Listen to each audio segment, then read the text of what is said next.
Sa iyong palagay, bakit maraming Pilipinong manggagawa ang gustong umalis ng bansa para magtrabaho? Magandang topic yan, Idol, lalo na sa kaibigan nating OFW. Hmm? Hindi naman dahil sa ayaw nilang magtrabaho sa Pilipinas. Bagamat may iba't ibang dahilan ang bawat Pilipino, pero ang karaniwang dahilan ay ang kawalan ng magandang oportunidad dito sa ating bansa.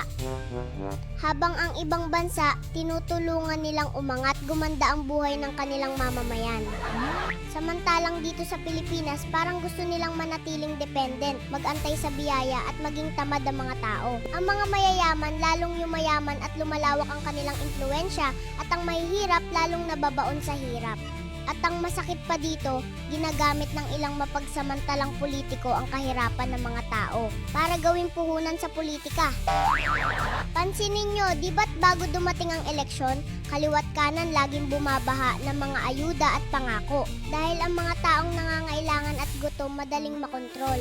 At yan ang gustong-gusto ng mga oportunistang politiko. Pero pagkatapos ng lahat ng yan, balik ulit sa kahirapan ng maraming Pilipino kasi nasanay ang iba sa ganitong sistema. Ang tunay na solusyon ay hindi parang band-aid na tapal-tapal lang. Bigyan nyo ng oportunidad ang mga Pilipino.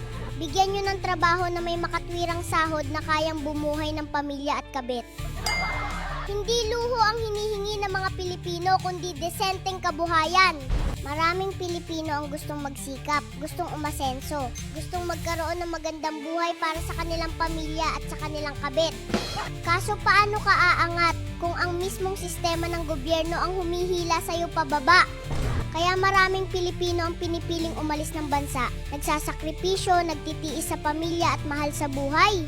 Sa tingin ko may pag-asa pa rin naman ang ating bansa pero dapat sahuran nila ng tig-100,000 ang tao buwan-buwan.